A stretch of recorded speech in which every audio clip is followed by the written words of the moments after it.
So the material we are working on this evening is chapter 11. It starts on page 210 in your books. The work of the masters. I think that word work in the title deserves a great big circle. I have a considerable amount of material in my copy of the book, which is at a different point than the workbook you have. So when I get into those parts that you don't have, just relax and listen. There's really nothing wrong with your book. It's just that it's not in it. So this is a summary. I have just explained that of the human beings who attain adeptship, but a few remain on our earth as members of the occult hierarchy to promote the evolution of life upon it in accordance with God's plan. At present, there are some 50 or 60 of these supermen so engaged, and of their general work, Dr. Besant has written as follows in her book, On the Masters. They aid in countless ways the progress of humanity. From the highest sphere, they shed down light and life on all the world, that may be taken up and assimilated as freely as the sunshine by all who are receptive enough to take it in. As the physical world lives by the life of God, focused by the sun, so does the spiritual world live by that same life, focused by the occult hierarchy. Next, the masters specially connected with religions use these religions as reservoirs into which they pour spiritual energy to be distributed to the faithful in each religion through the duly appointed means of grace. Next comes the great intellectual work, wherein the masters send out thought forms of high intellectual power to be caught up by men of genius, assimilated by them, and given out to the world. On this level also they send out their wishes to their disciples, notifying them of the tasks to which they should set their hands. Then comes the work in the lower mental world, the generation of the thought forms which influence the concrete mind and guide it along useful lines of activity in this world, and the teaching of those who are living in the heavenly world. Then the large activities of the intermediate world, the helping of the so-called dead, the general direction and supervision of the teaching of the younger pupils, and the sending of aid in numberless cases of need. In the physical world, the watching of the tendencies of events, the correction and neutralizing as far as law permits of evil currents, the constant balancing of the forces that work for and against evolution, the strengthening of the good, the weakening of the evil. In conjunction with the angels of the nations, also they work, guiding the spiritual forces as the others guide the material. The parishes. We may consider more fully some of the lines of work here indicated in small compass with a sweep of vision for which Dr. Besant is world-renowned. Though the number of adepts is small, they have arranged that in all the world no life shall be disregarded or neglected. So they have divided the earth into special areas in somewhat the same way as in older countries the church has divided the whole land into parishes, so that wherever a man may live, he is within one of these geographical divisions and has a definite church organization to administer to his spiritual and sometimes to his bodily needs. The parishes of the adepts, however, are not country districts or parts of towns, but huge countries and even continents. As the world is at present divided, one great adept may be said to be in charge of Europe, and another looks after India, and in the same way, the whole world is parceled out. The parishes do not follow our political or geographical boundaries, but within his territory the adept has all the different grades and forms of evolution to regard, not only our own, but also the great kingdom of the angels. Of the various classes of nature spirits, the animals, vegetables, and minerals beneath us, the kingdoms of the elemental essence, and many others, of which so far nothing has been heard by mankind. So there is a vast amount of work to be accomplished. In addition to the guardianship of the adepts, each race or country has also the assistance of a spirit of the race, a deva or guardian angel who watches over it and helps to guide its growth, and corresponds in many ways to the ancient conception of a tribal deity, though he stands at a considerably higher level. Such, for example, was Pallas Athene. There are many different sets of influences at work in the service of the Logos for the evolutions of man, and naturally they all operate in the same direction and in cooperation with one another. We must never make the mistake of attributing to these great agencies the disasters which sometimes overtake countries, as in the case of the French Revolution and the upheavals in Russia. Those are due entirely to the savage passions of the people, which have run riot and caused destruction instead of construction. And they illustrate the danger to which the work of the adepts and the spirit of the race is exposed when they make experiments along democratic lines. There is terrible evil involved in tyranny, and sometimes great suffering also, but at least there is some sort of control, and the great problem in getting rid of the tyranny is how to do it without losing social stability and self-control. When that goes, many persons fail to keep the human end uppermost in their own personalities. Passions rise, crowds run riot, and the people become liable to obsession by great waves of undesirable influence. The national angel tries to guide the feelings of the people. He is interested in them in great masses, and he would, when necessary, urge them to great patriotism and heroic deeds, just as a general might encourage his men to advance on the field of battle. But he is never reckless of their lives or careless of their suffering any more than a wise general would be. Distribution of force. A large part of the adept's work, as we have seen in an earlier chapter, lies at levels far beyond the physical, as they are engaged in pouring out their own power and also the force from the great store filled by the Nirmanakaya. It is the karma of the world that it shall have a certain amount of this uplifting force at its service, and even ordinary men who turn their wills into the line with the divine will by directing their thought and feeling to the service of humanity add a little to the reservoir and are thus privileged to share in the great sacrifice. On account of this, humanity is evolving as a unit, and the miracle of brotherhood enables everyone to make much more progress than would be even remotely possible were he standing entirely by himself. All this is part of the scheme of the Logos, who apparently has calculated upon our taking part in his plan. When he devised it, he thought, when my people shall rise to a certain level, they will begin to operate intelligently with me. Therefore I will arrange so that when they come to that point, they will be able to draw upon my power. Thus he is counting upon everyone. The Brotherhood is one with all humanity on higher levels, and through its agency the distribution of the supply of force from the great reservoir takes place for men. The adepts are raying upon all egos without exception in the higher mental plane, and thus giving the greatest possible assistance to the unfoldment of the indwelling life. That life is like a seed which cannot die and must grow, because the principle of evolution, the Logos himself, is at the heart of its very being. In man, the plant has already risen through the soil and is seeking the upper air, and the rapidity of its development is now very largely due to the sunlight of the spiritual force that comes through the channel of the hierarchy.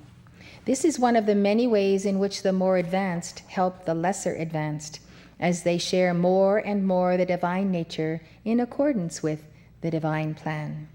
Each of the adepts who have undertaken this special work is raying out upon enormous numbers of people, running often into many millions simultaneously.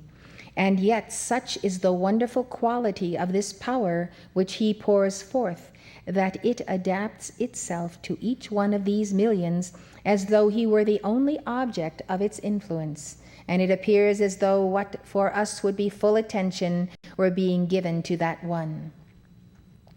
It is difficult to explain on the physical plane how this may be, but it arises from the fact that the Master's nirvanic consciousness is a kind of point which yet includes the entire plane. He can bring that point down through several planes and spread it out like a kind of vast bubble.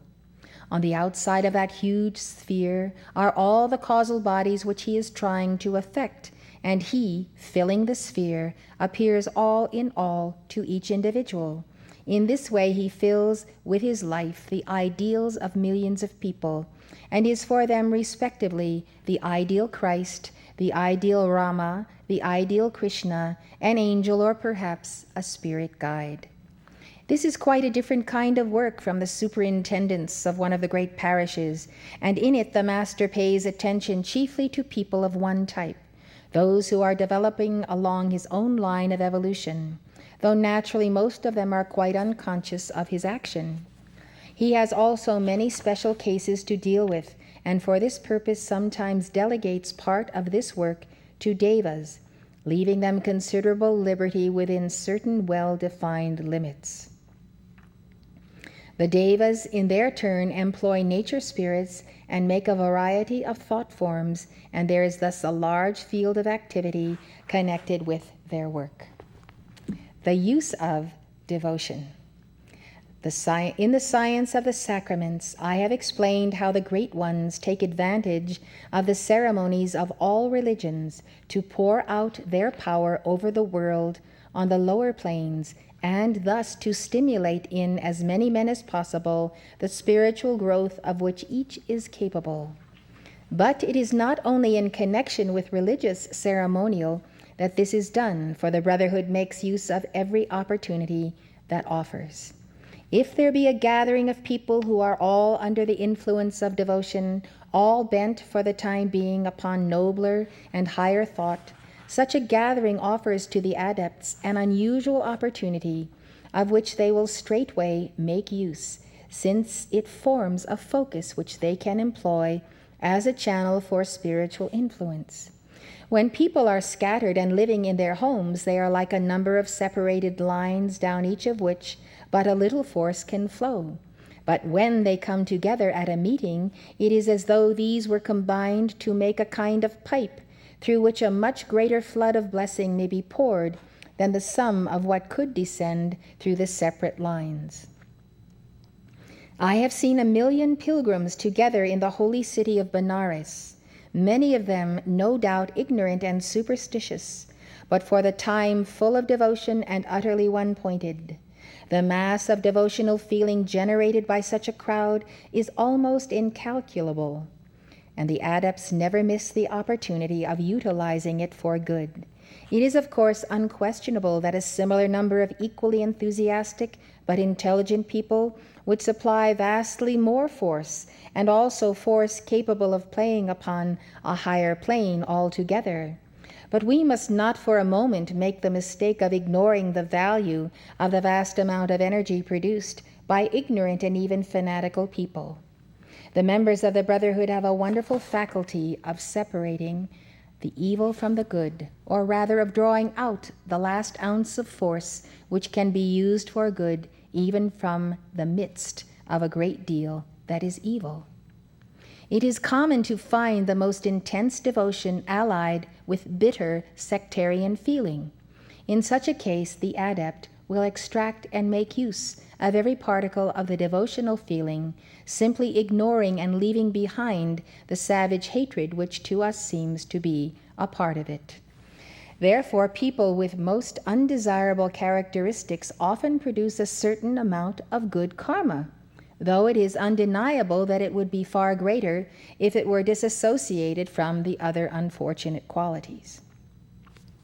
Such a city as Benares is always a tremendous center of force, even quite apart from the annual pilgrimages.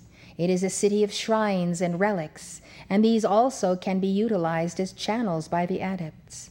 And the same is true of such things the world over. In some place, for example, there may be a relic of a great saint belonging to any one of the religions of the world. If the relic is genuine, a certain amount of strong magnetism does radiate from it, on account of its connection with a worthy man, and it may therefore be used by sending through it a stream of force to bless those who reverence it. In many cases, however, the relic is not genuine, but that, which to us would seem a most important fact, in reality matters less than one might suppose. If for a long time people have made a great center of devotional feeling around it, on that account the Brotherhood can use it as effectively as a genuine relic, and the fact that the people are deluded in their belief does not affect its usefulness, since their devotion is genuine, and that is the important thing. If this were more fully understood, it would probably check many thoughtless people who are inclined to ridicule the superstitions of the Catholic peasants in Italy, Sicily, or Spain, or to look down upon Indian coolies because they pay homage at some shrine which is obviously not what it is supposed to be. There is no doubt that truth is better than error, yet we must remember that it is not well to tear away from the ignorant the objects of their devotion until they are able to rise to higher things. By such iconoclasm, the world is the poorer, for by it not only is devotion destroyed, but useful channels of the Master's force may be closed. Besides, it is obviously impossible for an ignorant peasant to judge as to the genuineness of a relic, and it would be grossly unfair that the effect of his devotion, poured out with good intention and in all innocence of heart, should be made to depend upon a fact as to which he can have no knowledge. In the great world of realities, things are never so badly managed as that. The true devotion will find full and hearty response, whether the object round which it is centered is or is not all that the devotee thinks it to be. The devotion is the real thing, the only thing that matters, and it must and does receive the real return which it deserves. The supposed relic is merely a point upon which it is focused, and an imaginary point will do for this as well as any other. Work by the pupils. I have already mentioned that the pupils of the masters are also apprentices, that at their lower level they serve as transmitters of force and also do a great variety of work in each branch of civilization and human culture, all of which is part of the adept's work in the world. A vast amount of this is done by others who have received inspiration or suggestion from these pupils, or through the various societies and agencies that they have set going or influenced. Without these influences, humanity would be poor indeed, though for the most part it knows little of the source of its true wealth. The adepts themselves cannot turn aside from their exalted work to do these lower and easier tasks, because if they did, the whole machinery of evolution would suffer.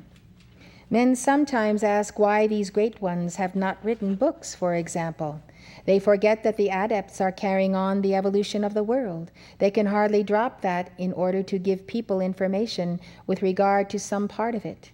It is true that if one of the great ones had the time to write a book, if his energy could not be better employed, that book would be far superior to any that we have. But if it were the plan of things that all work should be done by those who can already do it perfectly, there would be no field for the exercise of our faculties, and it would be difficult to see any utility in our existence in this world. A department of activity which has recently been organized on a large scale by pupils of the masters is that of practical service on the astral plane, about which I have written in the book Invisible Helpers. The greater part of that work is among the newly dead, who often find themselves there confused, bewildered, and even suffering, especially when they have been frightened during life by the hideous stories of dreadful torture after death, which form part of the stock in trade of some perverted religious sects. Though it is many years ago, it was still within the life of the Theosophical Society that the organized band of Invisible Helpers was founded and set to work. It was originally composed of people still living, who had decided to use their time during the sleep of the body in this definite way, but they soon drew to themselves a great many already dead who had not thought of this work before. Until that time, newcomers to the astral world were mostly left to themselves, unless it occurred to their relations to meet them and introduce them to the new life. For example, a mother who died would still watch over her children, and if any of the children died shortly after the mother, she would give them what help and information she could. And generally, the good-natured people among the dead would pass on to others what knowledge they possessed when they saw the need of help. In older civilizations, when large families and joint families were the rule, perhaps comparatively few people found themselves without a friend in need on the other side of death. Readers of Oriental literature will remember how much is said in Hindu religious books about the importance of the family ties and duties as extending to the invisible regions beyond the veil of death. Still, the condition there was somewhat like that of a country without hospitals or schools or bureaus of public information, where many must suffer, and in times of special calamity and war, that was often most serious. I would like to bring to your attention that over many years, we have had an order known as the Order of the Golden Lily. And the Order of the Golden Lily was specifically founded by the Ascended Masters so that we might pray for those who pass from the screen of life, that they might be cut free from being drawn in to lower levels of darkness, so that they might be raised up by the prayers of loved ones who support them. So it is the Goddess of Liberty, the Mother of our nation, who sees to the care of those who pass on. In our church, we have a very systematic file of all people who have been in our church from the beginning. Each week on Friday evening, I go to my blue box, which is in the sacristy, and I take from that box the folders of people who have passed on during that week. Sometimes if I have not served people each and every week, they may be piling up. So all of the members of our church who are part of the Keepers of the Flame fraternity and know that we give this service are very comforted by it.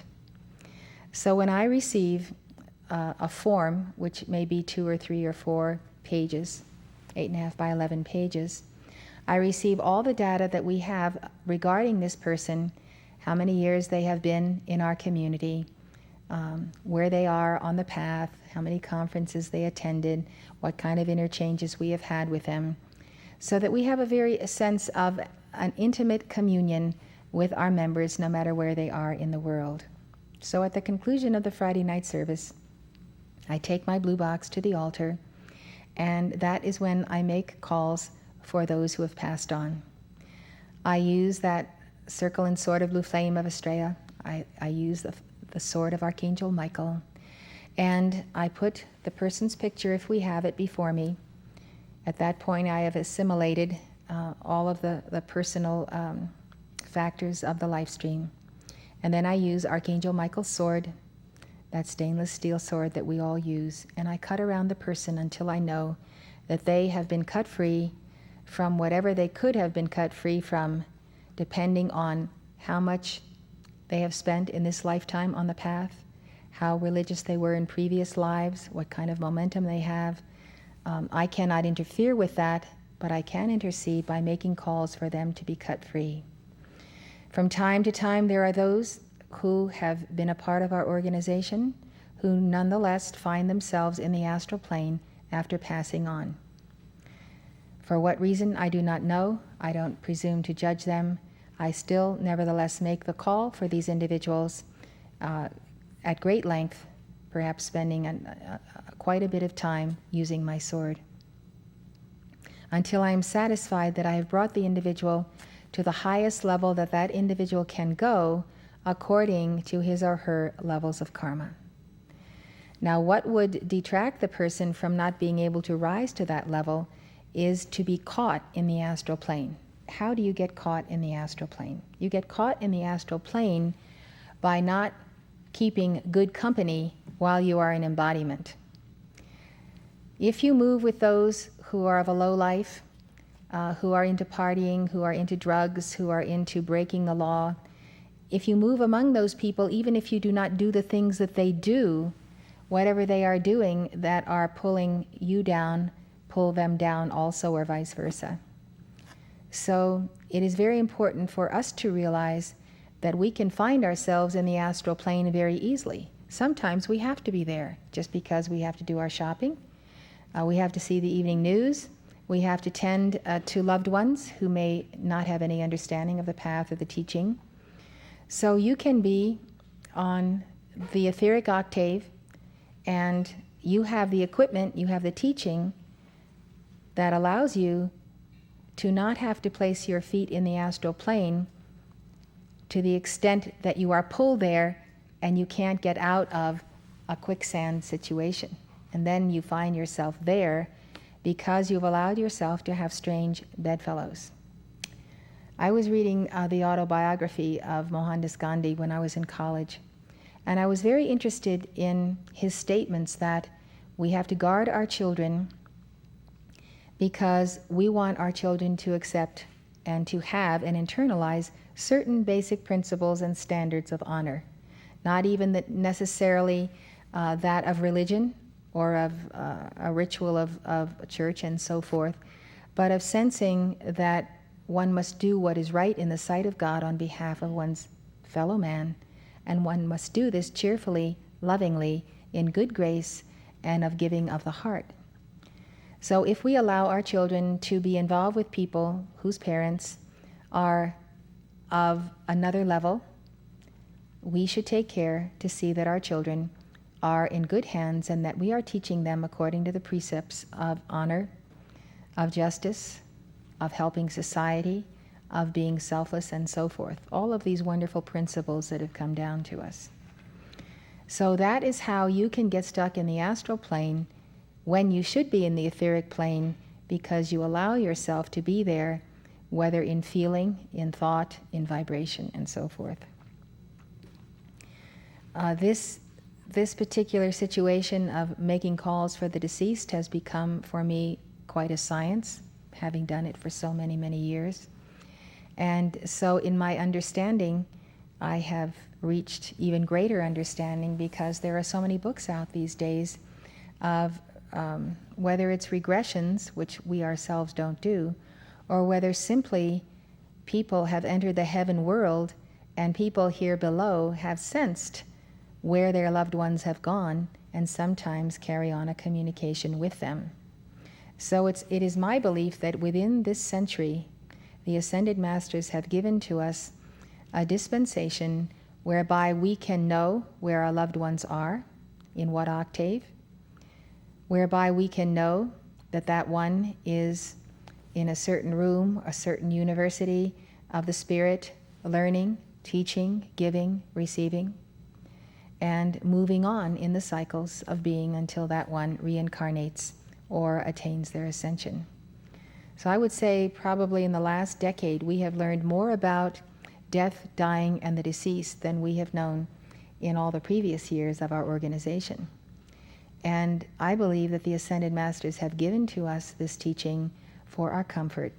It is a tremendous comfort of the Holy Spirit that we have to know that there are angels, masters, teachers at all levels, in all kinds of service, who perform all kinds of duties. There is always a right angel for you and a right angel for those of your loved ones who have passed on. So what the Ascended Masters have done for us is to give us a peep of heaven, to kind of open the door a little bit to see inside where our loved ones might be and what they are doing. I also notice as I make the calls that I hear the feedback of those on whose behalf I am making the calls. And if they don't think that I have made the call in a timely manner, perhaps I didn't get to it for a week, they will let me know in uncertain terms, where have you been? And that's what they will tell me. I specifically remember one individual to whom I did not get to in a timely manner. And when I got to him, he was sitting in the chair, this is on the astral plane, where he had passed on. And he did not have the capability of motor movement. So he was actually sitting in that chair for so many weeks before I got to him to make the calls for him to be taken to schools of light. And he definitely scolded me. He scolded me very hard for taking so long to get there. My sense about how long it takes to get there comes like a subconscious awareness that sometimes people have to experience where they have been, where they have come from, so that they can have an appreciation of where they are going when they are cut free. Once they are cut free, of course, then they are on their own and they are guided by angels. There are numbers of people who, when they pass on, go into the kindergarten of the etheric octave. That's the very lowest level that is still on the etheric plane, kindergarten. And many souls who've lived many lifetimes still haven't gotten past kindergarten. And that's, I think, because sometimes they see life simply. They don't tackle the real issues of life, death, eternity, here below as above, and so forth. So little do they realize that they just missed going into the astral plane. But they will never know that because they're in kindergarten, the first level of the etheric octave. So it's always good to work harder than you think you have to work in order to get where you're going. Then you will never feel that somehow you didn't get there because somebody didn't tell you that it's harder work than you think it is, and so you better do double and triple time to make sure that you land where you are supposed to land. Because the more we understand karma and its exactness, the more at peace we all are, because if we are honest with ourselves and honest with our God, we know the wrongs we've done, and we know when that karma comes back to us, we're ready to pay the price because we knew the law, and if we have denied that law, not been obedient to that law, then we will have to deal with our karma. And there's a book that was on my mother's library for many, many years, For Whom the Bell Tolls. And it's the tolling of the bell of the soul. And when the soul passes on, everything comes to a halt. There is no longer the tremendous opportunity in this octave to atone, to love, to give. I mean, think of it right now. You could think of your friends, you could think of your enemies. You can run right out of this court. You've got legs, you've got a heart, you've got a body. You can go embrace someone and say, I want to tell you how much I love you, because I might not have a chance to love you again. And I learned this at a very young age from a good friend of my mother's who was a nurse. She cared for a terminally ill patient, a man. I think she loved him deeply, but before he died, she never told him. And so she taught me that lesson, and she said, don't ever wait to tell someone that you love them, because it's true. You may never have the opportunity again. So let's not leave any of our tasks undone, including comforting those that we may have burdened in the past. Do more than your fair share. Do 1,000 times more than your fair share. Because Jesus told us to forgive 70 times 7. Why is that? It is because he knows how much we do err on the side of our own selfishness. So if we forgive 70 times 7, we will have on our record more forgiveness than non-forgiveness. So it doesn't matter if someone did something very little to you. You can let them keep doing it 70 times 7. That doesn't mean to say you have to feel put down or you've been lashed or whipped. But when we read the stories of the Buddhas, the Bodhisattvas, the various teachings from the Far East, we hear of the brave ones who say, when someone has done them wrong, this person, I forgive. You forgive the person who has done you wrong, even if that person has done you wrong in a past life.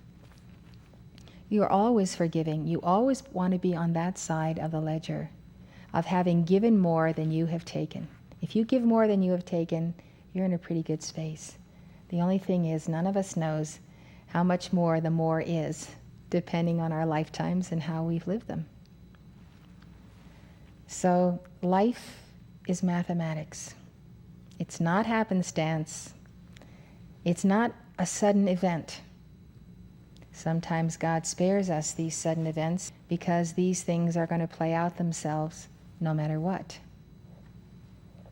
Please remember that every day you can make good karma, and every day you can destroy that karma by being discordant, by simply being out of alignment with God, your fellow man, people.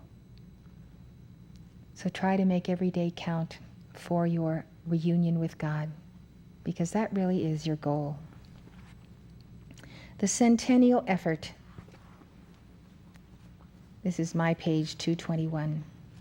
An excellent picture of the way in which the adepts work for the betterment of civilization is given in Dr. Besant's London Lectures of 1907, in which he tells us something of the steps that were taken by the Brotherhood to lift Europe out of the terrible darkness of the Middle Ages. She explains that in the 13th century, a mighty personage, then living in Tibet, promulgated his order to the Brotherhood that in the last quarter of every century, an effort should be made to enlighten Europe. Looking through history carefully, we can see that from that time onward, a new ray of light was sent forth towards the end of each century from the Lodge. The latest of these efforts was the founding of the Theosophical Society in 1875. After careful consideration, the Masters Morya and Kuthumi undertook the responsibility of that step and chose the noble worker Madame Blavatsky to help them on the physical plane.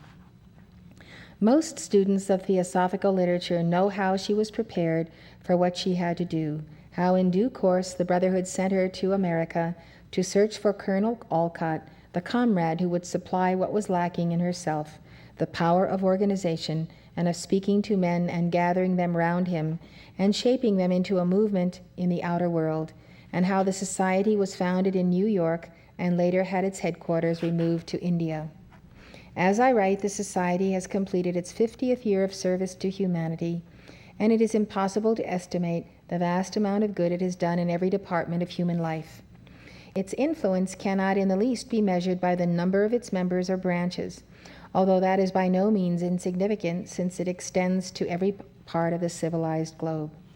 But in each field of human endeavor, it has sounded its characteristic note, the reverberations of which multiply around us in the words and works of statesmen and scientists, literary men and artists, and many others of whom great numbers perhaps have never even heard the word theosophy. It has drawn attention to the realities of the invisible world and the power of mind. It has voiced the claims in outward life of the organization for mutual support of widely different individuals, each of whom shall be strong in his special type, and all of whom shall be bound together by the indissoluble bond of respect for the man who is different from oneself. It has brought together East and West as never before. It has demanded fair play in the comparison of religions and revealed with unmistakable clearness their essential unity of teaching and their common source. And it has brought thousands to the feet of the Masters to serve them with all their power and with all their hearts for the good of mankind for all time to come. This section is on the races. In its work for the world, the Brotherhood deals not only with the present, but looks far into the future and prepares for the evolution of new races and nations in which the qualities of humanity shall be developed in harmonious sequence. As we shall see in Chapter 13, the progress of mankind takes place in no haphazard manner, but the formation of the races with their special characteristics, physical, emotional, and mental, serving as classes in the great world school for the development of special qualities, is as precise and definite as the curriculum and timetable of any modern college. The great Aryan race, which, though not yet at its prime, dominates the world today with its supreme gift of intellect, has followed after the Atlantean race, the people of which still form the majority of mankind and occupy a great portion of the land surface of our globe. I was glancing at a theosophical book recently, and I took note that a new sub-race would take place in Australia and New Zealand. The sixth subrace. The molding of the form of body, emotions, and mind of the sixth subrace of our Aryan root race has already begun to appear in America and Australia, and perhaps in other parts of the world. The great modeling power of the Manu's mind and will is at work on the inner planes, modifying even the physical type of the children of the new age, wherever they may be susceptible to it, and some of the junior members of the Brotherhood working in the outer world have their instructions to provide for these when possible the education and training that befits the new race. This work is small as yet, but it is destined to swell into voluminous proportions until within a few short centuries the sixth subrace will stand out distinct and admirable in its young manhood in the new world, while the old world continues to develop the fifth subrace to its maturity and perfection, and perchance later still the sixth subrace, radiant and glorious in its manhood, will shed its blessing upon the fifth, so that for the first time a root race shall have a serene and dignified decline into fruitful and venerable age. That may be the reward of its present and coming service to the infant race, and of its fight, full of sacrifice, but triumphant against the powers of darkness, opening up possibilities for man such as the race has never known before. We must try to understand what is meant by belonging to the new sixth subrace. When the sixth subrace is fully established, it will show certain definite characteristics, physical, astral, and mental, which are not to be seen in the average man of the fifth subrace. Remember, it has to be built gradually out of the fifth subrace, and these new characteristics must be developed one by one in each of the egos concerned. The process of preparation is a long one, and may well extend over several lives. So when we look round and examine people, and especially young people, from this point of view, we must not expect to be able to say offhand that one belongs to the new subrace and another does not. A more accurate statement would be something like this. A seems to possess about 25% of the new subrace. B has perhaps as much as 50%. C has a large proportion, perhaps 75%. In D, I cannot see anything lacking. As far as I can tell, he is a fully developed example. And you must understand that the average boy or girl whom you think hopeful is probably an A, for Bs are as yet very rare in the world, and Cs and Ds practically non-existent. Remember also the developments are very unequal. A boy may have made a considerable amount of astral or mental progress before it shows much in his physical body, and on the other hand, through good heredity, he may have a physical body capable of expressing greater advancement on the higher planes than he has yet attained. Very few can expect to show all the signs, yet they may be well satisfied if they show one or two. Even at its culmination, it will not be uniform. For example, it is in the main race, but it will always have subdivisions. It will contain fair-haired and dark-haired people, people with blue eyes, and people with brown. Naturally, the astral and mental traits are the more important, but in most cases it is only by the physical appearance that one can make an estimate. The keynote is unselfishness, and the dominant is eager enthusiasm for service, and these must be accompanied by active kindliness and large-hearted tolerance. He who forgets his own pleasure and thinks only how he can help others has already gone far on the path. Discrimination and common sense are also marked characteristics. If we wish to know for what physical tokens we may look, perhaps the most marked of all are delicate, well-shaped hands and feet, thin fingers and oval nails, especially thinness in fingers and thumb when seen edgewise. The texture of the skin is also important. It is always clear and never coarse. Of faces there are three types: the markedly oval with high forehead, the slightly less oval with broad forehead, and the practically so-and-so, this last being rare. The definition of a skull is that its breadth is 4/5 of its length. There is about the person who is approaching the sixth subrace a distinguishing expression which one who looks for it will soon begin to recognize. We frequently hear from independent observers and students of their recognition of a new type seen especially in California, Australia, and New Zealand. For example, in 1923, an address was delivered by Captain Pape to the British Association dealing with what he called the Austro-American race, and his remarks included the following description of its peculiarities. The head tends to be dome-shaped. Does anybody have a square head? The head tends to be dome-shaped, especially over the frontal region.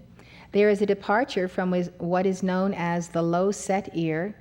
Hair and skin are fine, eyes luminous, intelligent, but not full, bridge of the nose early developed, lips sensitive and mobile, eyebrows prominent, frontal brain development large, type of face somewhat triangular but not sharp, general physiology harmonious, proportionate, healthy, not at all the all brain and no body type. The psychology of the new race child manifests as rapid response to sympathy,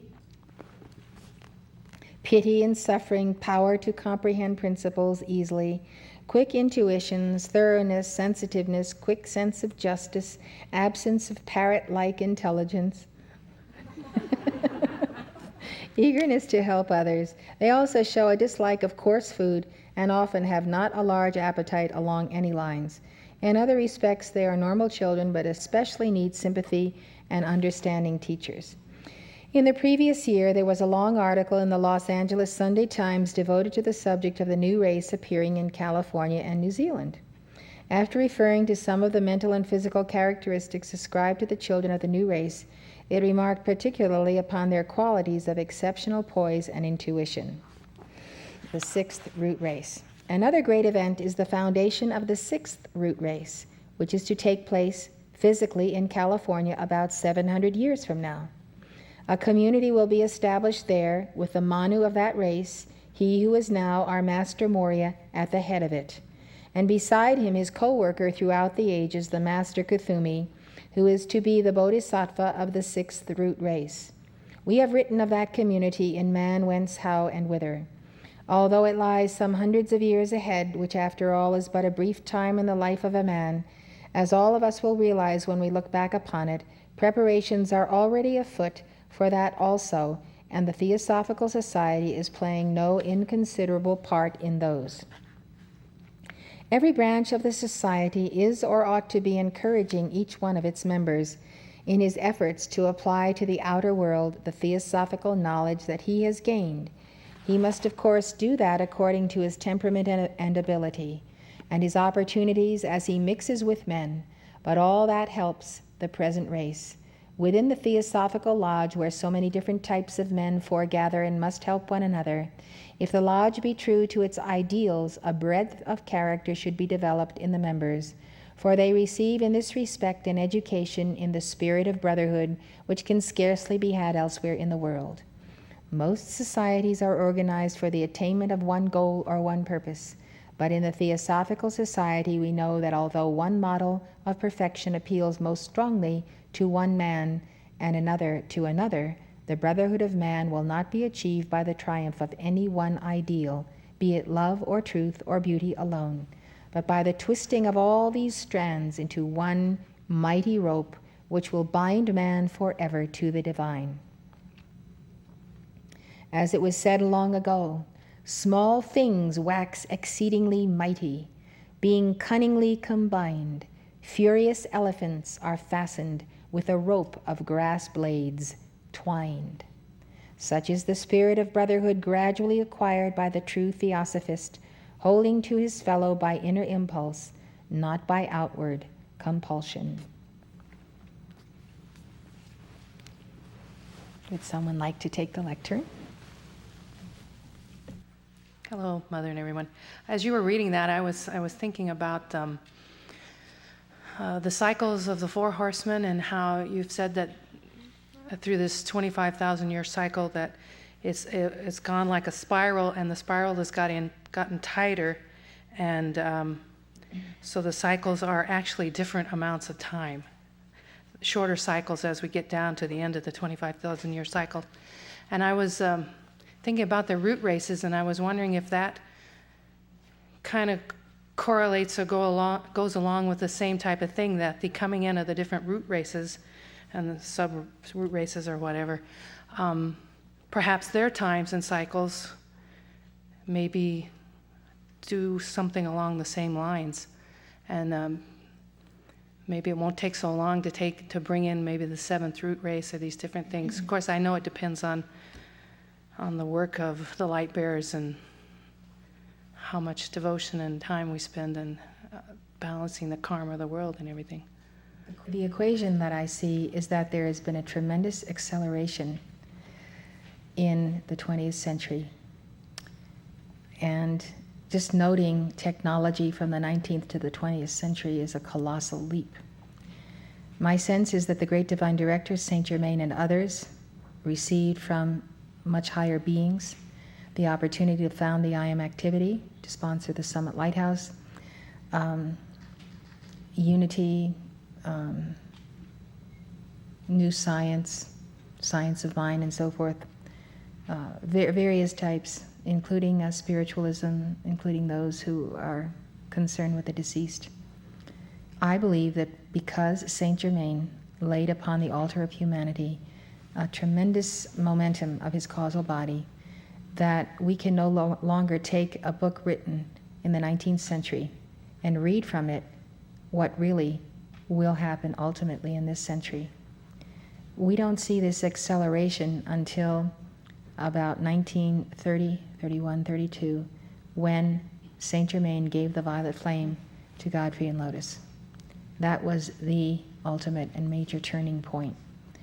And when Saint Germain determined to give his energy to the cause of world salvation, then others joined him, such as El Morya, who, after his ascension, created the Darjeeling Council, the Great White Brotherhood, to which Saint Germain is a member. So the wonderful thing about this moment in time and this moment in eternity today is that what we do will make the difference. And if we all believe intensely that we can be empowered by the Brotherhood by keeping their code, their commandments, which really are not that difficult when you come down to it. When we give our all and give our decrees, God takes that energy, the angels multiply it, the beings of light multiply it, and we have no idea how far into the vast cosmos our energies go before they circle all the way back again to this planet and this solar system. It's a very exciting time to be an embodiment, very exciting. And you can so accrue to your causal body so much more than just making that 51%. You can get up to that 61, 71, 81, 91. You can finally get up to 100% and then beyond it. There is no limit to what you can do when you are in embodiment. And when you aren't in embodiment, you have a very hard time trying to promote what you have to promote in order to balance 100% of your karma. So please enjoy this, the remainder of this century and the next. Go home with flying colors and badges and everything else. I made it through planet Earth. In reference to what you were saying earlier about what your mother's friend taught you about not waiting a day to tell someone that you love them or giving them the gratitude, I wanted to come up here today because this will probably be the last Darshan that I attend before I leave for Colorado next week. And I want to just express my gratitude to everyone, including you, Mother, and the entire community, just for being my family for the last 3.5 years and helping me learn such amazing life lessons that I know that I'm going on now. And I have much more confidence and love in my heart for myself and for others. And I just have a tremendous love for everyone here and for you, Mother, which I've never verbally expressed to you. And I didn't want to wait another day to do that. Thank you. Thank you.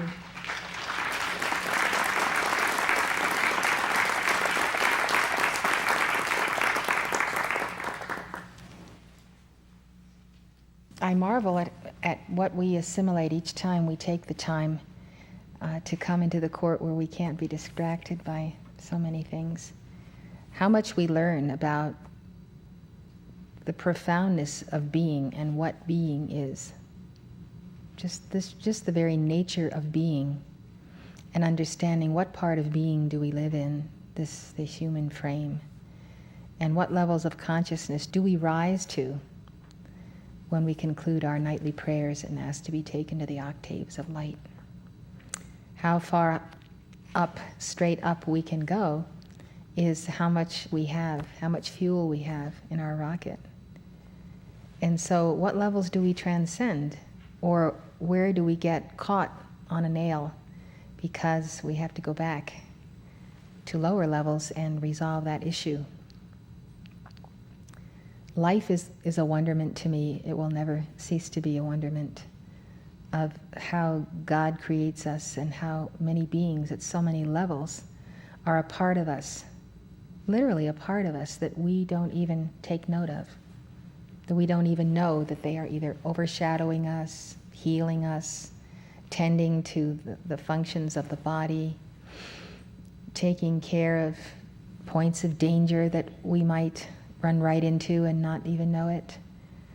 And also learning the tremendous lessons of karma that we have in interacting with people. The most wonderful people in the world can have a lot of karma between themselves.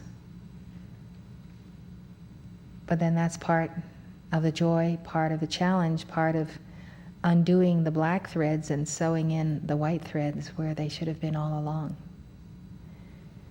I would recommend that you not take for granted that because you decree and so forth, all is well.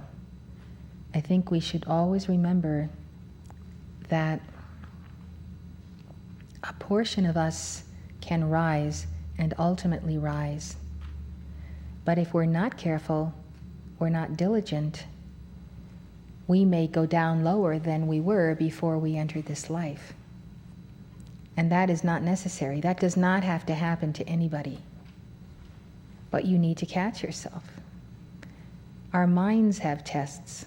Our hearts, we may think, are right, but maybe the mind is not tethered correctly. Maybe the mind itself is critical, or is this, or is that. And we may have an entertainment of criticism, and it may take us 1 or 2 or 3 or 4 days to realize that we have entertained this because it seemed like such a part of us. And then we say to ourselves, well, it really isn't that bad. And then we say to ourselves, oh yes, it is that bad. It is that bad when you gossip, when you criticize your neighbor. It's very bad. But it comes so naturally to us as humans that we have to remember to rise into the body of our Christhood and remember that just those kinds of thoughts, even if they are not spoken, just having those thoughts, we make karma. So technically speaking, we have to seal the lock on every brain cell that we do not allow to enter there anything but light. That's what we're all about, is light. In him was light, and there was no darkness at all. So we need to catch ourselves. I think the saddest thing of all is to have walked the highest spiritual path that we have found in this life, and then to betray it, not by something big, but just by thoughtlessness. Just plain old thoughtlessness, not thinking about what we just did. This is chapter 12. Chapter 12, the Chohans and the Rays. This is the Chohans. In the last chapter, I have tried to describe some of the numerous avenues of work of the great masters. But there are, of course, many others, about some of which we know practically nothing. Yet what we do know indicates that the work is vast and varied, and that the adepts deal with it in different ways according to their own temperaments and preferences. There is a 7-fold division running through all things, as I must explain more fully presently. And this appears also in the Great White Brotherhood. In the hierarchy, the 7 rays are clearly distinguished. The first or ruling ray is governed by the Lord of the world. At the head of the second ray stands the Lord Buddha, and under these come respectively the Manu and the Bodhisattva of the root race, which is predominant in the world at any given time. Parallel in rank with these is the Mahachohan, the great Lord who supervises all the other 5 rays, each of which nevertheless has also its own head. In my next chapter, I will explain what I can about the loftier ranks of the hierarchy, attempting in this to render some account of the work of the heads of rays 3 to 7 and of the masters, Moria to my left and Kuthumi to my right, who stand at their level on the first and second rays. The title Chohan is given to those adepts who have taken the 6th initiation, but the same word is employed also for the heads of rays 3 to 7, who hold very definite and exalted offices in the hierarchy. We are given to understand that the meaning of the word Chohan is simply Lord, and that it is used both generally and specifically in much the same way as the word Lord is employed in England. We speak of a man as a lord because he possesses that title, but that is quite different from what we mean when we speak, for example, of the Lord Chancellor or the Lord Lieutenant of the country. The term appears again in the name Dayan Chohan, which occurs frequently in the Secret Doctrine and elsewhere, and then it refers to beings of very high station, altogether outside the occult hierarchy of our planet. The Master Dwal Kul's Table. I think this is a good time to sing to Dwal Kul. Let's sing to him now, because he will immediately place his presence over us. And as he does, we can commune with him, convey to him, telepath to him our needs, our sorrows, our desires to improve, and our intense fervor to assist him in his work. This is song number 455.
So the masters and Leadbeater are involved here.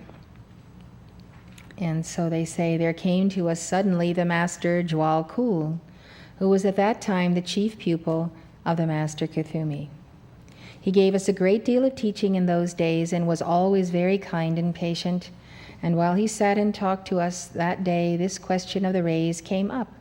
Mr. Cooper Oakley, in his characteristic way, said, "Oh, please, Master, will you tell us all about the rays?" There was a twinkle in our teacher's eye as he said, "Well, I cannot tell you all about them until you have reached a very high initiation. Will you have what I can tell you, which will be partial and inevitably misleading, or will you wait until you can be told the whole thing?" Not unnaturally, we thought that half a loaf was better than no bread, so we said we would take what we could get. We noted down the very interesting information that he gave, but much of it was incomprehensible to us, as he had foretold. He said, "I cannot tell you any more than that. for I am bound by certain pledges, but if your intuition can make out more, I will tell you whether you are right. Even that little fragmentary information was of very great value to us. The following is the table of rays and their characteristics, which he then gave to us. The first ray, the Fohat, the Shekinah, the Brahmanical, the wisdom, Raja Yoga, the human mind, Buddhism. The third, Akasha, astrology, natural magnetic forces, Chaldean. Number 4, birth of Horus, Hatha Yoga, physical development, Egyptian. 5, fire, alchemy, material substances, Zoroastrian. 6, incarnation of deity, Bhakti, devotional, Christianity, Kabbalah, etc. And 7, ceremonial magic, elemental worship. You can see in this chart, which comes to us from the last century, there's no mention here of Saint Germain or the tremendous sacrifice which he eventually gave us. It was explained that the religion written opposite each ray is not to be taken as necessarily a perfect exposition of it, but is simply that which now remains on earth as a relic of the last occasion on which that ray exercised dominant influence on the world. The magic of the first ray and the characteristics of the seventh were not given. We may imagine the first to be Kriya Shakti and the second to be cooperation with the Deva kingdom. The meaning of the birth of Horus could not be explained, but one of the characteristics of the fourth ray was stated to be the use of the forces of action and interaction, the male and female forces of nature, as it were. Whenever phallicism occurs in the various religions, it is always due to a materialization and misconception of some of the secrets connected with this ray.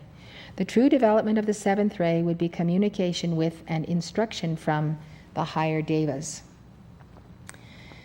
which are also is another name for angels. After what I have said above, it should be clear that the information that has as yet reached us about the rays is fragmentary. It is not only not a full account of the subject, but it is not even a perfect outline, for we were plainly told that there were huge gaps in the description given to us, which could not possibly be filled up till much later. So far as we know, very little has hitherto been written on this subject, and that little so guardedly expressed as not to be at all readily intelligible, and occult teachers are markedly reticent when questioned about it. Now we come to the sevenfold division.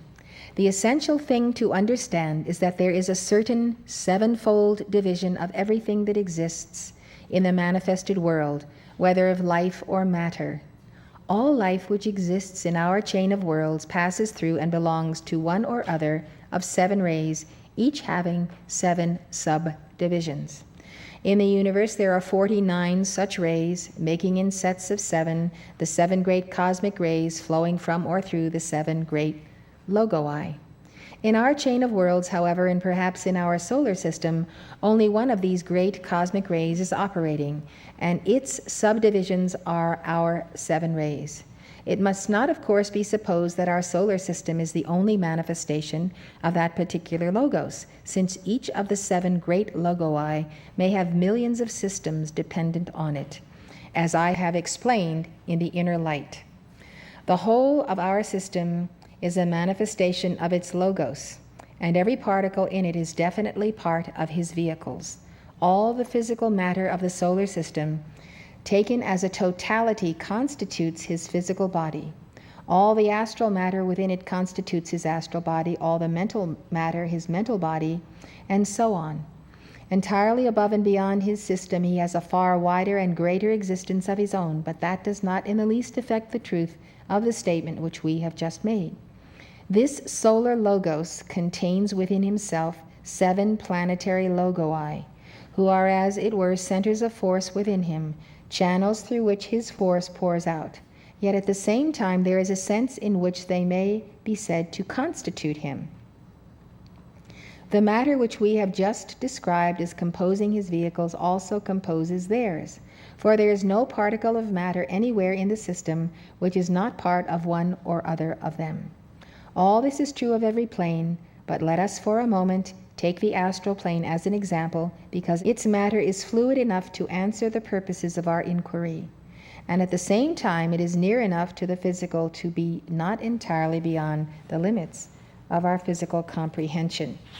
Every particle of the astral matter of the system is part of the astral body of the solar logos, but it is also part of the astral body of one or other of the 7 planetary logoi. Remember that this includes the astral matter of which your astral body and mine are composed. We have no particle which is exclusively our own. In every astral body there are particles belonging to each one of the 7 planetary logoi, but the proportions vary infinitely. The bodies of those monads which originally came forth through a planetary logos will continue all through their evolution to have more of the particles of that planetary logos than of any other, and in this way people may be distinguished as primarily belonging to one or other of the 7 great powers. The 7 spirits. In Christian terms, these 7 great beings are found in the vision of St. John the Evangelist, who said, "And there were 7 lamps of fire burning before the throne, which are the 7 spirits of God." Those are the mystical 7, the great planetary logoi, who are life centers in the very Logos himself. Those are the true heads of our rays, the heads for the whole solar system, not for our world only. Out through one or other of that mighty 7, every one of us have come, some through one, some through another. They are the 7 sublime lords of the secret doctrine, the primordial 7, the creative powers, the incorporeal intelligences, the Dayan Chohans, the angels of the presence. But remember that this last title is used in 2 quite different senses, which must not be confused. At every celebration of the Holy Eucharist, among our Christian brethren there appears an angel of the presence, who is in truth a thought form of the Lord Christ, a vehicle of his consciousness, and so is rightly called a manifestation of his presence. But these 7 great ones receive the title for a very different reason, because they stand ever in the very presence of the Logos himself, representing there the rays of which they are the heads, representing us, therefore, since in every one of us is part of the divine life of every one of them. It's truly awesome, isn't it? To be part of the vastness of the solar logoi. I think that we are so much a part of the logoi, it's like not noticing the breeze or not noticing the sunset. It's perpetually a part of you and has been forever, this oneness with the solar logoi. We ought to think about this once a day, how we belong to such vastness. This tiny little molecule that is sitting here belongs to such vastness. For though each of us belongs fundamentally to one ray, the channel through which he, as a monad, flowed forth from the eternal into time, yet has he within himself something of all the rays. There is in him no ounce of force, no grain of matter, which is not actually part of one or other of these wondrous beings. He is literally compacted of their substance, not of one but of all, though always one predominates. Therefore, no slightest movement of any of these great star angels can occur without affecting to some extent every one of us, because we are born of their bone, flesh of their flesh, spirit of their spirit, and this great fact is the real basis of the often misunderstood science of astrology. We all stand always in the presence of the solar logos, for in his system there is no place where he is not, and all that is part of him. But in a very special sense, these 7 spirits are part of him, manifestations of him, almost qualities of his, centers in him through which his power flows out. We may see a hint of this in the names assigned to them by the Jews. The first of them is always Michael, your prince, as he is called. And this name means the strength of God, or as it is sometimes interpreted, he who is like God in strength. El in Hebrew means God. We find it in Beth El, which is the house of God, and Elohim is the word used for God in the very first verse of the Bible. This word El occurs as a termination in the name of each of the 7 spirits. Gabriel means the omniscience of God, and he is sometimes called God's hero. He is connected with the planet Mercury as Michael is with Mars. Raphael signifies the healing power of God. And he is associated with the sun, which is the great health giver for us on the physical plane. Uriel is the light or fire of God. Zadkiel is the benevolence of God and is connected with the planet Jupiter. The other archangels are usually given as Chamuel and Jophiel, but I do not at present recollect their meanings or their planets. St. Denis speaks of these 7 spirits as the builders and also calls them the cooperators of God. St. Augustine says that they have possession of the divine thought or the prototype. And St. Thomas Aquinas wrote that God is the primary and these angels are the secondary cause of all visible effects. Everything is done by the Logos. Science will tell you that the planets are fortuitous aggregations of matter, condensations from the mass of the nebula. And so no doubt they are, but why at those particular points? Because behind each there is a living intelligence to choose the points so that they will balance one another. Truly, whatsoever exists is the outcome of natural forces working under cosmic laws. But do not forget that behind every force is always its administrator, an intelligence directing and managing. In thus describing them, I have used the Christian terminology, but the same beings can be found under different names in every great religion. Next is the 7 types of beings. When then that primordial matter or spirit, which in the future was to become ourselves, first emerged from undifferentiated infinity, it issued through 7 channels, as water might flow from a cistern through 7 pipes, each of which containing its peculiar coloring matter, would so tinge the water that passed through it that it would forever after be distinguishable from the water of the other pipes. Through all the successive kingdoms, the elemental, the mineral, the vegetable, the animal, the rays, are always distinct from one another, as they are also distinct in man, though in the lower kingdoms the influence of the ray naturally acts in a somewhat different manner. Since in them there is no individualization, it is obvious that the whole of one species of animals, for example, must be on the same ray, so that the different kinds of animals in the world might be arranged in 7 parallel columns according to the rays to which they belong. And since an animal can individualize only through association with man, at the head of each of these rays stands some class of domestic animal through which alone individualization on that particular ray takes place. The elephant, dog, cat, horse, and monkey are examples of such classes. So it is clear that the impulse of the universal life, which is now animating, let us say, a dog, can never animate a horse or a cat, but will continue to manifest to the same species until individualization takes place. Researches have not yet been made as to the particular animals and vegetables which stand on each ray, but I had reason a few years ago to investigate the precious stones and found that each ray had its own representatives through which the force of the ray works more readily than through any other. I print here the table that appears in the Science of the Sacraments, in which is shown the jewel at the head of each ray and others which stand on the same ray and therefore hold the same kind of force, though less strongly. Jewel at the head of the ray. 1. Diamond substitutes rock crystal. If you don't have the money to buy a diamond, get yourself a little rock crystal. It will carry the energy. 2. Sapphire substitutes lapis lazuli, turquoise, or sodalite. 3. The emerald, aquamarine, jade, malachite. 4. Jasper, chalcedony, agate, serpentine. 5. Topaz, citrine, steatite. 6. Ruby, tourmaline, garnet, cornelian, carbuncle. 7. Amethyst, porphyry, violin. From all that I have said above, it follows that these 7 types are visible among men, and that every one of us must belong to one or other of the rays. Fundamental differences of this sort in the human race have always been recognized. A century ago, men were described as of the lymphatic or sanguine temperament. the vital or the phlegmatic, and astrologers classify us under the names of the planets as Jupiter men, Mars men, Venus or Saturn men, and so on.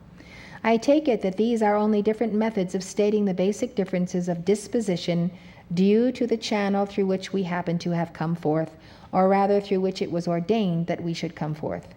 It is, however, by no means an easy matter to discover to what ray an ordinary man belongs, for he has become very much involved in matter and has generated a great variety of karma, some portion of which may be of a kind that dominates and obscures his essential type, even perhaps through the whole of an incarnation. But the man who is approaching the path ought to be showing in himself a definite driving impulse or leading power which has the character of the ray to which he belongs, and tends to lead him into the kind of work or service which distinguishes that ray. And it will also bring him to the feet of one of the masters upon it, so that he becomes enrolled, as it were, in the college of which the Chohan of the ray may be regarded as the principal. Magic and healing powers.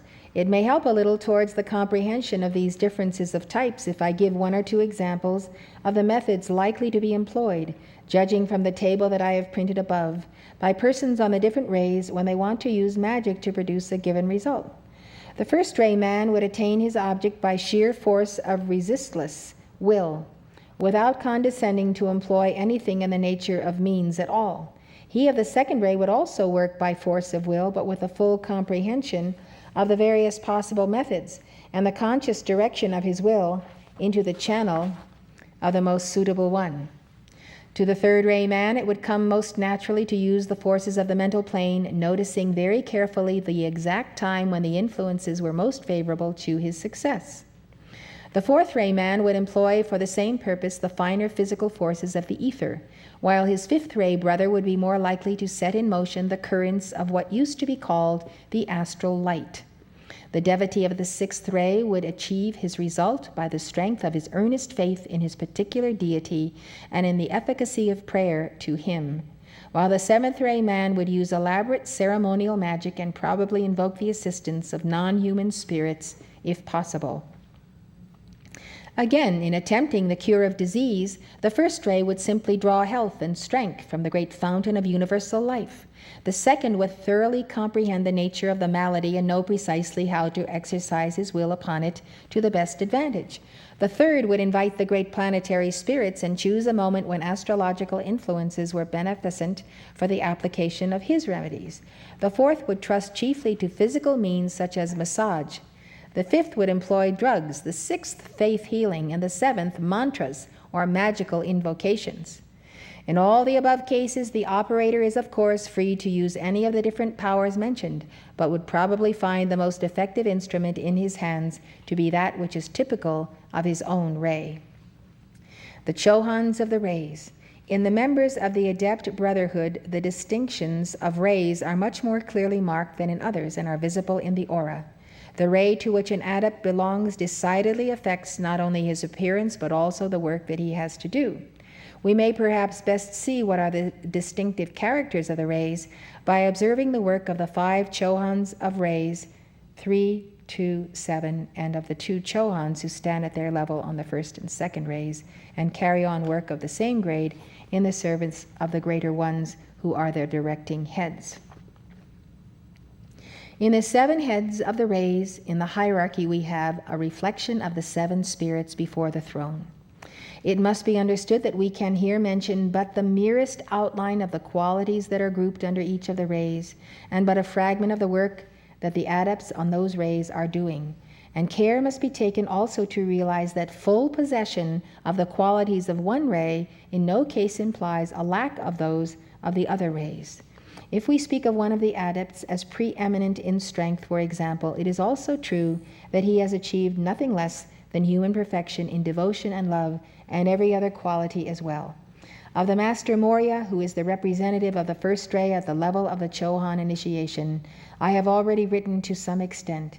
He stands with all the unshakable and serene strength of his ray, playing a great part in that work of guiding men and forming nations, of which I must speak more fully in the next chapter. On that ray, too, there is the Master whom we have called Jupiter, acting as guardian of India for the hierarchy, guardian of that nation which throughout the long lifetime of the fifth race cherishes the seeds of all its possibilities and sends them out in due course to each sub-race, that there they may grow and ripen and fructify. He also penetrates deeply into the abstruser sciences, of which chemistry and astronomy are the outer shells, and his work in this respect is an example of the variety of activity that may exist within the limits of one ray. The Master Kuthumi, who was formerly the great teacher Pythagoras, is also a Chohan, and he represents the second ray at the same level. This is the ray of wisdom which gives great teachers to the world, and the work that lies upon it can best be described in connection with that of the Bodhisattva and the Buddha in my next chapter. I have already spoken of the marvelous love and wisdom that radiate from the Master, whom I have the inexpressible delight and honor to serve and follow. And all that I have said about the teaching and training of pupils expresses especially his method. Other teachers on other rays bring their pupils to the same point and develop in them exactly the same noble qualities, and always by the most irreproachable means. Yet there are distinct differences in their methods. Indeed, there are varieties in the way in which the same master deals with different pupils. Please remember this when I'm speaking to you at any time. There are different ways that we deal with not only different pupils, but different situations. And what comes to us from the Ascended Masters through our contact is the most specific release of energy to you, as I may be conversing with you, that you need in that moment, and if you keep that energy, you have it for life. So it's important to anticipate and to receive whatever the Master wants to give you at a given moment, because that moment is again clocked by the astrology of the universes. It's a very important moment, so we all want to have those moments. At the head of the third ray stands the great Master called the Venetian Chohan. In the men of that ray engaged in the service of man, there appears very strongly the characteristic of adaptability that belongs to the ray, and its influence tends to make them fit themselves to people so as to help them the better, and thus become, as St. Paul said, all things to all men. Those who are advanced on this ray have great tact and a rare faculty for doing the right thing at the right moment. Astrology is connected with this ray because, so far as an outsider may understand, the science of it is to know exactly when is the best time to do anything, to set any given forces in motion, and to know also when the present time is not a fitting one to do a certain thing, and in that way save ourselves a great deal of trouble and make ourselves more useful. The fourth ray is under the care of the Master Serapis. In the earlier days of the Theosophical Society, we used to hear a good deal about him because of the fact that he at one period took charge of the training of Colonel Olcott when his own master, the Master Moria, was otherwise engaged for a time. Such interchange of pupils among the masters for special and temporary purposes is not infrequent. The particular line of this Chohan is harmony and beauty, and people who belong to his type are always unhappy until they can introduce harmony into their environment, for it is along that line that they do most of their work. Art counts for much on this ray, and many artists belong to it. At the head of the fifth ray stands the Master Hilarion, with his splendid quality of scientific accuracy. He was once Iamblichus of the Neoplatonic school, and he gave to us through MC Light on the Path and the Idol of the White Lotus, he being, as Dr. Passant puts it, a skilled craftsman in poetic English prose and in melodious utterance. His influence is upon most of the great scientists of the world, and people well advanced along his ray are notable for their ability to make accurate observations, be absolutely dependable where scientific investigation is concerned. The Master's science extends, of course, far beyond what is commonly called by that name, and he knows and works with many of the forces which nature introduces into the life of man. Nature is responsive to the moods of mankind and intensifies them in various ways. If a man is happy and joyous, other creatures enjoy his presence. The nature spirits go forth to meet him, and his own happiness is thus increased. This sort of reaction takes place everywhere. In the north of Europe, for example, the nature spirits are somewhat wistful and have moods of mournful introspection, and such as these find a ready home in Scotland, Ireland, Wales, Brittany, and similar places. They respond less readily to joy, and the people there are also colder and more difficult to rouse. In those countries, nature is less joyous. They are all lands of much rain and dull skies, gray and green, where life and poetry take a wistful turn. The contrast is tremendous between those and Greece or Sicily, where everything is radiant, golden and blue and red, and all the people are joyous and happy on the surface. The creatures of nature actually bathe in a person's happiness, and most of all they are drawn to anyone who is full of joyous love, and they are happy in his aura and regard him with high favor. Today, much of this side of life is ignored, though our knowledge of the physical plane is wide and detailed. We know, for example, that water, H2O, the ancient Hindus and the ancient Greeks may or may not have been aware of that. But at any rate, they recognize the presence of the different types of nature spirits connected with the water and utilize their services as definitely as we today use the power of electricity and the expansion of steam to drive many forms of machinery.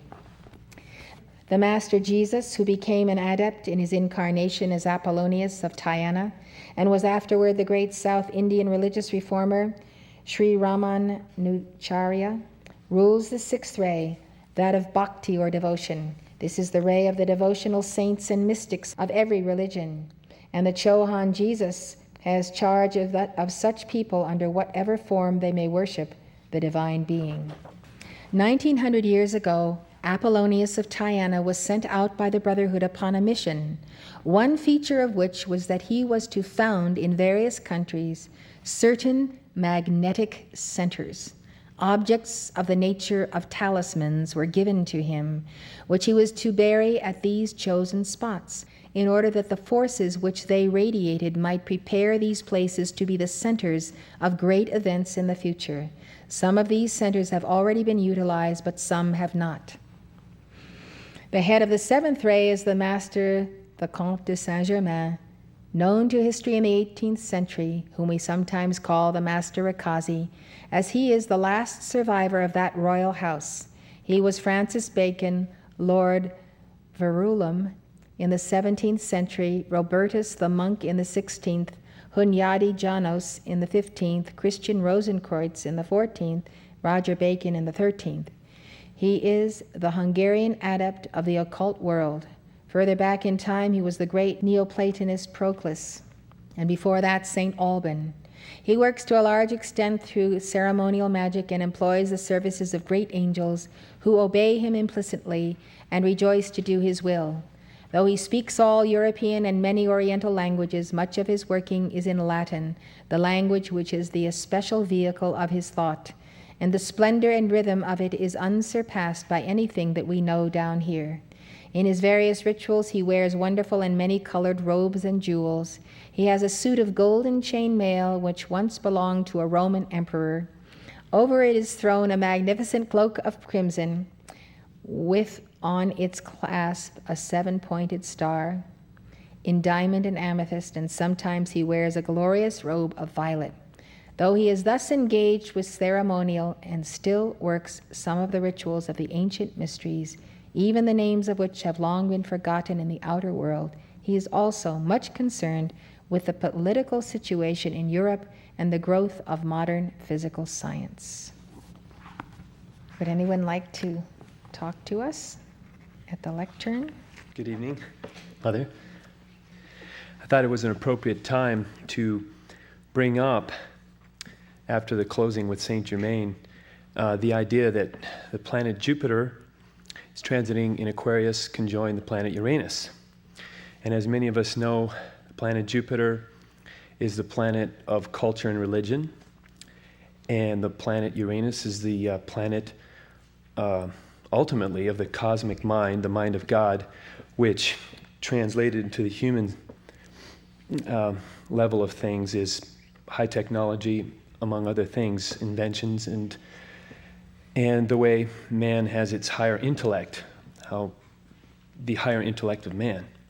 And so the conjoining of these two planets, as we are experiencing in these times, is the bringing together of these two influences. And for the planet, this means a greatly exciting time. And it comes as we as an organization, as a church, make these great changes and transformations and prepare to reach out to the world in a way that we've never been able to or never expected we could. This will be a completely new cycle for us. And I wonder if, Mother, you could comment on what we should expect in our outreach on the West Coast beginning February with the people there, what we should expect in terms of who we're going to be reaching out to, how we should be preparing ourselves in this task. I wanted to address the point of Uranus. Uranus is also the planet of freedom. And when Uranus comes through our chart at various degrees coinciding with our birth chart and our the chart of today, we realize that Uranus can make us feel agitated, like we need to go somewhere, we need to leave, we need to move. We feel confined at times. That may be the reason why some people have taken the package. The influence of Uranus can bring, yes, technology, bring us into the next century, and be very useful to Saint Germain. I think it's very important that we are the masters of our astrology and never the victims. If we see a not so good configuration, then we need to work on it the way we know how, with our calls, our decrees, the spiritual work we have, mantra.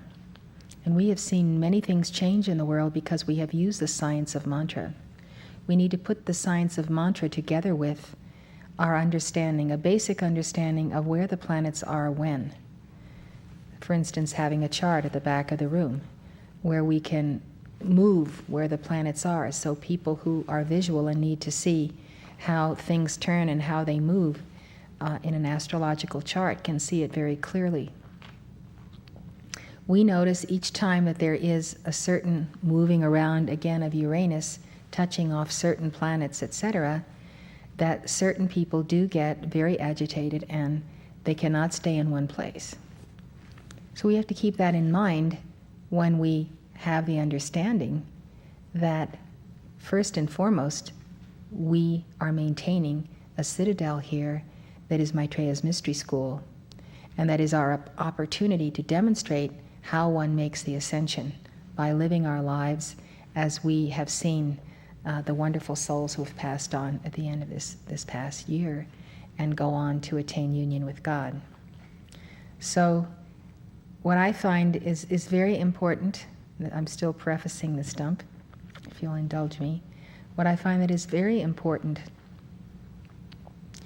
is to pick up the Bible, turn to the book of Ecclesiastes, and look at the marvelous sense of rhythm that he has. There's a time to be born, there's a time to die, there's a time to sow and a time to reap. There's a time to be angry, and there's a time not to be angry. And this goes on for pages and pages. It is very soothing. If you would just read this before you fall asleep tonight, you go to Ecclesiastes, and all of a sudden you feel like you're making an infinity sign. You can almost feel a great symphony playing when you read Ecclesiastes. And so to everything there is a season, whether it is to be born, or to die, and so on. So in our undertaking in going stumping on the coast, we are going to areas where we will be looking for souls of light who we have kinship with, who are interested in our path, interested in our teaching, that we can impart to them, and that we can do so at the optimum moments of our astrology. I'll have to talk to Marie Steinman about exactly what to look for and what to be aware of, and perhaps the times that we should be concerned. So we know that when we go out as a team and we have a thrust for delivering our teachings, that it is always challenging. It always affords us the victory if we're willing to have that victory and work for it and sweat for it. We always have the victory. But the reason we always have the victory is that we decide before we go forth from this altar that we will have the victory. We see it, we do a roadmap, we have the map of the state, we have the map of our own mind, we have the map of all levels of our being in our inner consciousness, and therefore we can calculate and know here's a moment when we will have our victory, but we will have to put this much energy into it to make it a victory, and this much more energy to sustain it as a victory. So in each 24-hour cycle, as we go and give the teachings, or we're interviewed by the press, or our pre-stump teams go forth with our earlier messages, we have to remember that there is a time and a cycle. How many of you have this experience where perhaps you've had an argument with someone and you want to get it settled, but you feel like it's not quite the right time to settle this argument, that if you do it right now, it's not going to work, and the two parties will not reach a resolution. But because you're impatient, or maybe you're annoyed at this person and you want to have it out with them now, and you are not prudent in the use of your energies, you can find that trying to settle an argument can create a worse argument, just because you wanted to have that interaction now, rather than allowing the cycle to come full circle and to happen, and to see how God, the angels, and so forth bring us to a resolution where there's a win-win situation and we exchange in love. So I've seen this myself, so I know very much how this works. That's an Aries quality, isn't it? It might be a bad quality of Aries, of wanting to... I have Mars and Aries, Mother. You do? I take this to heart. Take this to heart. So it's definitely important to be in control of one's forces. Your astrology you were born with, the astrology you're living with today, is affecting all of the organs of your body, all of the cells of your body, how you walk, how you look, whether you are happy today or not happy today. We are not superstitious in our understanding of astrology. We simply know that there are forces in the heavens that are so stupendous because of the magnitude of their very size that it is ridiculous, being a human, like a human ant down here, not to flow with what the heavens are telling us. And the heavens are telling us a lot. And Moria said recently, all of us should have an ephemeris. All of us should be looking at what is coming up, what is happening, and if we have other astrologers around to do our calls at our services, we need them. El Moria made the statement to the effect that if we don't know what the astrology of the day is, our own personal astrology is, we're like blind men. It's hit or miss. You might as well, go out and in a game, a ball game in New York City with the New York Yankees, and you might as well blindfold the guy that's holding the bat and blindfold the other guy that's going to throw the curve. It's just like, it really is ridiculous to go out and not realize that there is a time for everything, and there is a season. And when you know that, it's quite amazing, but it's almost like you feel the softness of the Buddha.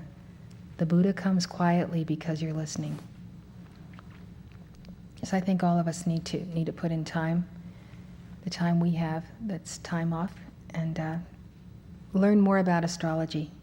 It could be the difference between your victory in this life. Fortunately, the people in California, there's perhaps more acceptance there than anywhere of the science of astrology and timing in terms of spiritual timing cycles. Of course, we're not teaching them that. We're teaching ourselves that in order for us to be successful. But I can tell you, the last time I was in California, which is 1987, I was surrounded everywhere I went with droves of fundamentalist Christians.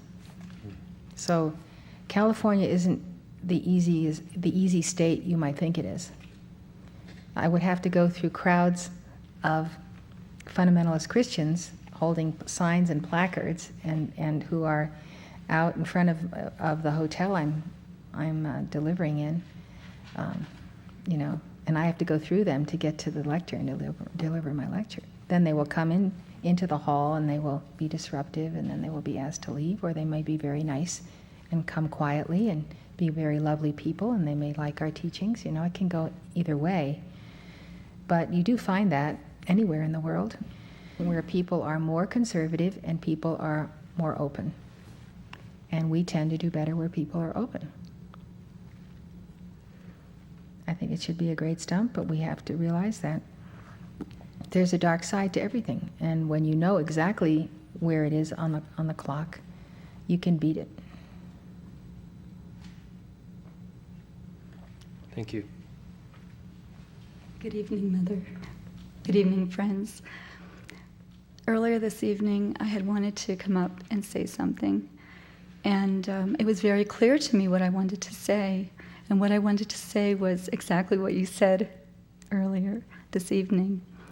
And very simply, I just wanted to express my gratitude to you and Almoria and all the masters for your love and your support and your understanding and your unfoldment of my life stream all the years I have been on the path and in this community. And I also wanted to thank you for letting me have this opportunity to serve here in the community. And excuse me, I'm a little nervous. Took a lot to get up here. But last but not least, I wanted to express my love to you, Mother, and the Masters for just being here and everything you've done. Thank you very much. We're very glad for your being here also. Thank you, Mother. Good evening, Mother. Good evening, my brothers and sisters. I'm like Jacqueline, I'm a bit nervous myself. But for 2 days now, I've been thinking, this Wednesday I should let Mother know that this month is my anniversary month. And I'm sitting down there fighting against not coming up here because I was feeling so nervous. But then you sang the Dual Cool song. And that was one of the songs that I heard for the first time when I found the teachings. I was in California in 1987, and I wanted to say how much the angels work before you come or before you go on the stump team. I can witness for my own self how they work so hard to get me where I am today, and I'm very grateful. I was living in California, and I remember once I was told to find a university. And my question was, where in this world would I find a university that would teach me all I needed to know? And with the same night, they told me, just find a university. And that question is again, but if there is such a university, where in the world would I get the money from to go? And again, I got the answer. You don't have to think about the money, just find the university.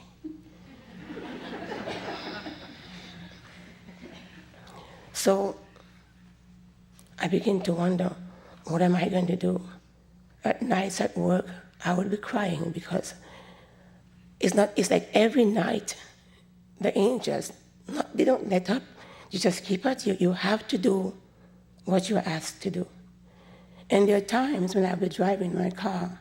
At one time, I drove along a street, I've never been there before. I don't know where it is in California, in San Jose. And I stopped the car, and there was a bookstore, and I was told to go inside there. I didn't know what I was going in to buy, but when I got there were 2 books.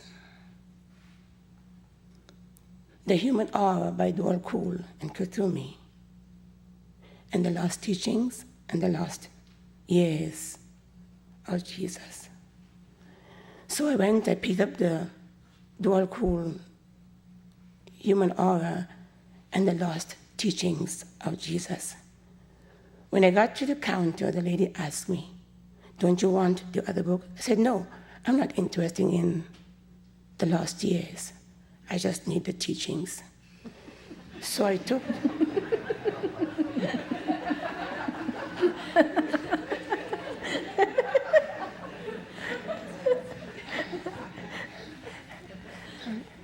So I took the books home and laid them down. But in the meantime, I was wondering, maybe I should go and buy some lottery tickets to get the money to go. And then I realized I bought 2 lottery tickets, but it didn't work. And I was told, you don't need those, just find a university. So it went on for a couple of months, or maybe weeks, I don't know, but it seems for a long time that I did not know what to do with myself. One night I was at work and I was thinking, maybe someone is going to call me and tell me, "You've won so much money." And that morning I went home. My 2 sons were outside looking scared. And I drove the car in, and both of them went to either side of the car, and they said, "Stop the car, Mommy." And my oldest son says, "Give me the keys." So I said, "What's wrong?" He said, "Just give me the keys, Mommy." So I gave my oldest son the keys to the car. He wanted to make sure that I wasn't scared and I would drive the car off and cause more accident. When I got into my room, they took me, my sons, both of them holding my arms, took me to my room. When I got to my room, I looked everywhere and there was nothing. A friend of mine from the Philippines had given me a nice large statue of Mother Mary. And when I looked at the area where it should be, that too was gone. What had happened in the night, there was a fire. It was only my room that had the fire. And so my sons took me to their room and sat me down there because there was nothing anymore in my room. And then I remember the 2 books that I bought just a couple of days ago. And I asked Eric to go and get them for me. I thought they were burnt, but they were the only ones that were not burnt. My brother was there thinking, "Oh, there's no way you're going to find any money to repair this house." But I got the money, enough money to repair the house. Well, I was sitting there almost in tears and wondering, what am I going to do now with myself? Now I have a house to go repair and no money. My son brought me the 2 books. And I opened the first one, The Lost Teachings, and I put it down. Then I opened the second one, the Dual Cool and Kuthumi book. And there I saw a picture. And in tears in my eyes, I looked and said, Summit University. I couldn't believe that. There was a university. So I called the number right away. And someone answered. And I said, are you there for real? Because I was thinking this university was years ago, many, many years ago, not in this time. And I was really shocked to find out there was a university. So I said to him to send me all the information that I need and that I'd like to come to university. He said, I have to first become something. I said, I'll become that. I just need to come to university. The money didn't come yet. The money came months after the repair of the house. There's a check in the post for $2,192, exactly the same amount it would have cost me to go to Summit University. But I took the money, I went to England instead. And then when I got back, the angels still didn't let up. It was like every night there was something. The last time you appeared. I was lying in my bed in my room. There's a picture of you with a shepherd's crook standing there. And you appeared to me and said, you better be there. So I came to Summit University in 1988. I just wanted to say thank you, Mother, and to all my brothers and sisters here for your prayers and for sending the angels out there to find me. Because I'm very grateful to be here. I have never been so happy in my life, Mother. Thank you very much. Thank all of you. Thank you for serving here.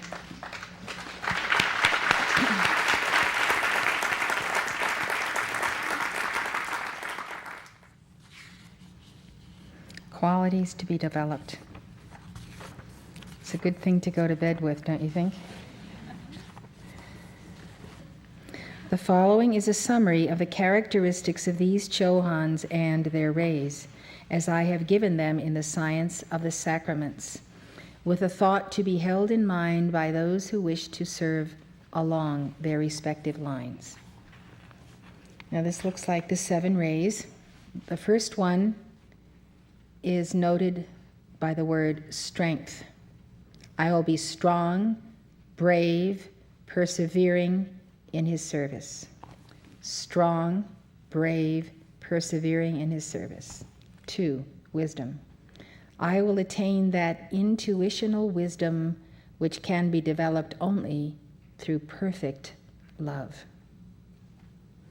You may have intelligence, but you may not have intuitional wisdom, which can only be developed through perfect love. If you don't have perfect love, God will not grant you the gift of wisdom, because if you don't have perfect love, you will abuse the wisdom. 3, adaptability or tact. These are the people that keep the wheels moving of love, charity, kindness. Adaptability or tact. I will try to gain the power of saying and doing just the right thing at the right moment, of meeting each man on his own ground in order to help him more efficiently. Number 4, beauty and harmony. So far as I can, I will bring beauty and harmony into my life and surroundings, that they may be more worthy of him, God. I will learn to see beauty in all nature so that I may serve him better. Beauty is a geometry. When you have the lens of geometry over your mind and over your being, the fire of your being that flows forth from you takes on the geometry, like the geometry of a beehive. That energy flows through it and takes on its form.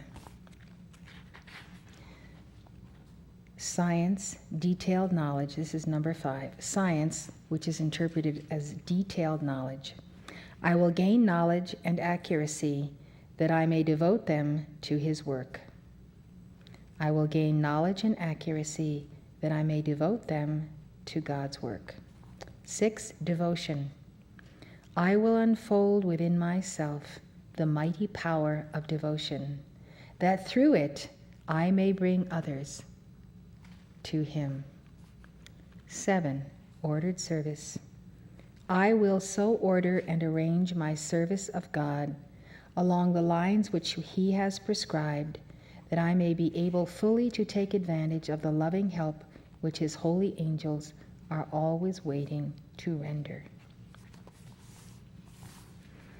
So we'll take up with this list, and if someone wants to do it, you can always Xerox this little chapter on page 241 of the book.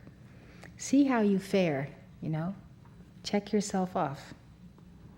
Are you fulfilling these wonderful attributes? Are you internalizing them? Are you becoming known for them? Are you becoming known that you're always a good Samaritan, always there for your friends? Is your ritual of ordered service what makes the wheels of civilization turn and the alchemy of it? But the first ray begins with strength. If we have no strength, if we've lost our strength, then we cannot do any of these other things. So the conserving of the light in the chakras is a major part of gaining self-mastery.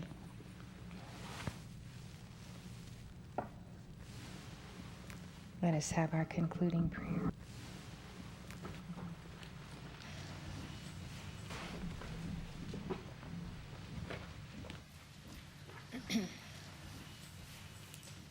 Beloved, mighty I am presence from the heart of God in the great central sun. I call for the geometry of being to manifest through the seven mighty Elohim. Superimpose upon us this night the original blueprint of our souls, minds, hearts, and beings, as we were created perfectly in the beginning with God, with our beloved twin flame.